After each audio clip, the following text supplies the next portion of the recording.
तो very good morning all of you friends.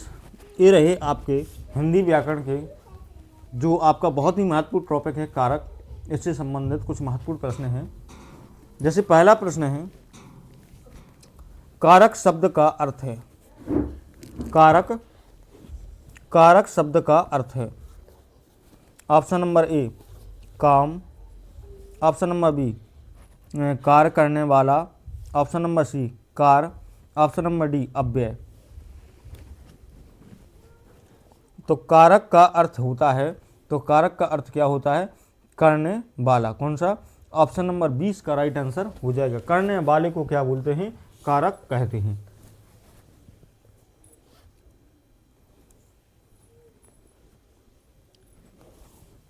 प्रश्न क्रमांक 3, संज्ञा एवं सर्वनाम का संबंध विशेषकर क्रिया के साथ बताया जाए उसे क्या कहते हैं? ऑप्शन ए समास, ऑप्शन बी अव्यय, ऑप्शन सी कारक, ऑप्शन डी विशेषण। जब अपन को संज्ञा और सर्वनाम का संबंध विशेषकर क्रिया के साथ बताया जाता है तो उसे क्या कहते हैं?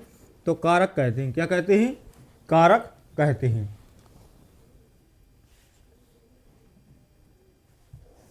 प्रश्न क्रमांक 3, कारक के कितने प्रकार होते हैं? कारक के कितने प्रकार होते हैं? Option A 6, option B 8, option C 7, option D 10।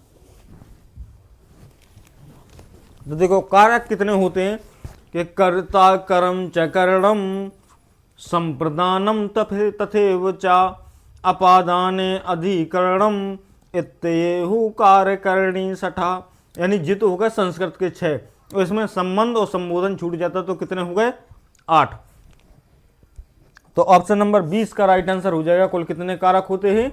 8 कारक होते हैं। कितने? 8 कारक होते हैं। प्रश्न क्रमांक 8, प्रश्न क्रमांक 4, लोग बदनामी से डरते हैं। लोग बदनामी से डरते, इनमें कौन सा कारक है? ऑप्शन नंबर ए कर्म कारक, ऑप्शन नंबर बी करने कारक, ऑप्शन नंबर सी अपादान कारक, ऑप्शन नंबर डी अधिकरण कारक। लोग बदनामी से डरते हैं, इसमें कौन सा कारक है?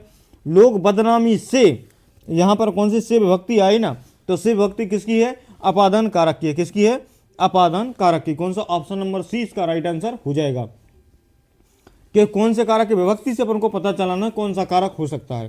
तो जहां पर जिस कारक की विभक्ति होगी वहां पर वही वाला कारक होगा। प्रश्न क्रमांक 5,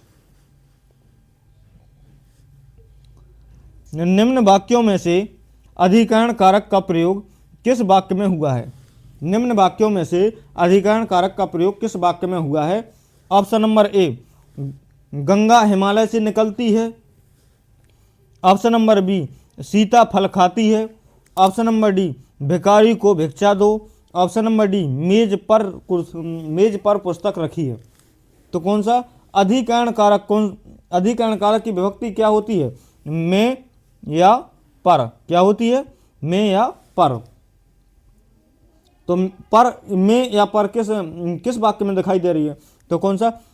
किसमें? मेज पर पुस्तक रखी। कौन सा? ऑप्शन नंबर डी इसका राइट आंसर हो जाएगा। तो यहां पर आपको विभक्ति देखना है किसमें कौन से कारक की विभक्ति लगी है, तो वही वाला हो जाएगा।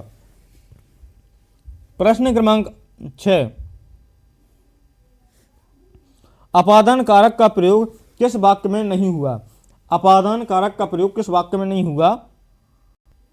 ऑप्शन नंबर ए राधा चाकू से सब्जी काटती है, ऑप्शन नंबर बी बालक शेर से डरता है, option number D Ashok Ramesh से अच्छा है, ऑप्शन नंबर डी छात्र गुरु से पढ़ते हैं। तो कौन सा? ऑप्शन नंबर ए इसका राइट आंसर हो जाएगा। राधा चाकू से सब्जी काटती है। कौन सा? ऑप्शन नंबर ए इसका राइट आंसर हो जाएगा। राधा चाकू से सब्जी काटती है, इसमें अपादान कारक नहीं है। बाकी जो तीनों हैं इसमें अपादान कारक का प्रयोग हुआ है। प्रश्न क्रमांक 7, करण कारक बोध कराता है। किसका बोध कराता है? कारण का, ऑप्शन नंबर बी साध्य का, ऑप्शन नंबर सी साधन का, ऑप्शन नंबर डी अव्यय का। जो करण कारक है किसका बोध कराता है? तो करण कारक साधन का बोध कराता है। किसका? ऑप्शन नंबर सी इसका राइट करेक्ट आंसर हो जाएगा, साधन का बोध कराता है। जो करण कारक है वो किसका बोध कराता है? तो साधन का बोध कराता है। किसका? साधन का बोध कराता है। कौन सा? ऑप्शन नंबर डी इसका राइट आंसर हो जाएगा। कौन सा? ऑप्शन नंबर सी इसका राइट आंसर हो जाएगा। प्रश्न क्रमांक 8, संप्रदान कारक की विभक्ति है। संप्रदान कारक की विभक्ति क्या है?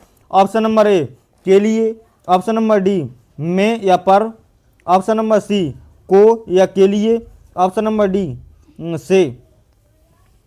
संप्रदान कारक की विभक्ति क्या है?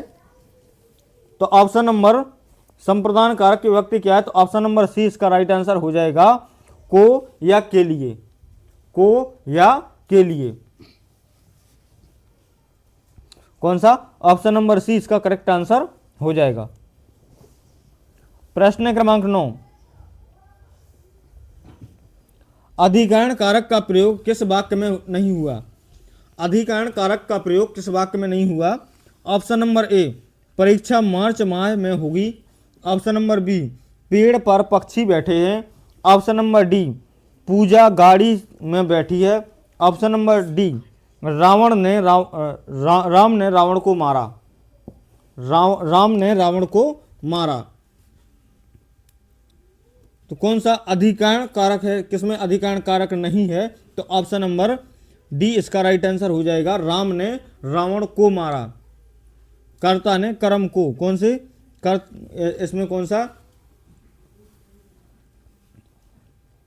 इसमें कौन सा अधिकरण कारक नहीं है? प्रश्न क्रमांक 10, प्रश्न क्रमांक 10, निम्न में से सत्य नहीं है। क्या अपादान की विभक्ति से अलग होना है, या अधिकरण की विभक्ति में पर है, कर्म की विभक्ति न है, या कर्ता की विभक्ति न है? तो यहाँ पर इन दोनों में या तो कर्म की विभक्ति न होगी या कर्ता की विभक्ति न होगी। तो कर्ता ने कर्म की विभक्ति क्या होती है? कर्ता ने कर्म को। यह कर्ता की विभक्ति क्या होती है? को होती है। तो यहाँ पर कौन सा? ऑप्शन नंबर सी इसका राइट आंसर हो जाएगा। कौन सा? सत्य नहीं है। तो सी वाले की जोड़ी सही नहीं है। बाकी एक ही अपादान तत्पुरुष की क्या होती है? से अलग होने का बोध कराती है।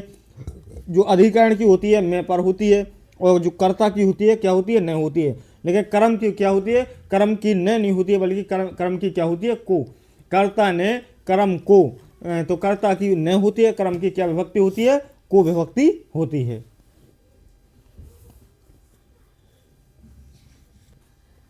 प्रश्न क्रमांक 11,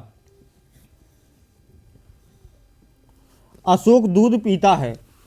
अशोक दूध पीता है इस वाक्य में किस कारक का प्रयोग हुआ है? अशोक दूध पीता है तो इस वाक्य में किस कारक का प्रयोग हुआ है? ऑप्शन नंबर ए कर्ता कारक, ऑप्शन नंबर बी कर्म कारक, ऑप्शन नंबर सी संबंध कारक, ऑप्शन नंबर डी अधिकरण कारक। अशोक दूध पीता है इस वाक्य में किस कारक का प्रयोग हुआ है? तो अशोक दूध पीता है किस कारक का प्रयोग हुआ है? तो कर्म कारक का प्रयोग हुआ है। किसका? कौन सा? ऑप्शन नंबर बी इसका राइट आंसर हो जाएगा। अशोक दूध पीता इस वाक्य में कौन सा कारक है?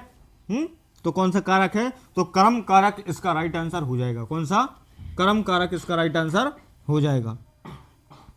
प्रश्न क्रमांक 12, पूजा के तीन लड़कियां हैं, वाक्य में किस कारक का प्रयोग हुआ है? पूजा के 3 लड़कियां हैं, वाक्य में किस कारक का प्रयोग हुआ है? ऑप्शन नंबर ए कर्ता कारक, ऑप्शन नंबर बी संबंध कारक, ऑप्शन नंबर डी करण कारक, ऑप्शन नंबर सी करण कारक, ऑप्शन नंबर डी संबंध कारक। पूजा के तीन लड़कियां हैं, वाक्य में किस कारक का प्रयोग हुआ है? तो ऑप्शन नंबर बी इसका राइट आंसर हो जाएगा, संबंध कारक का प्रयोग हुआ है। किसका? संबंध कारक का प्रयोग हुआ है। कौन सा? ऑप्शन नंबर बी इसका राइट आंसर हो जाएगा। कौन सा? संबंध कारक। प्रश्न क्रमांक 13,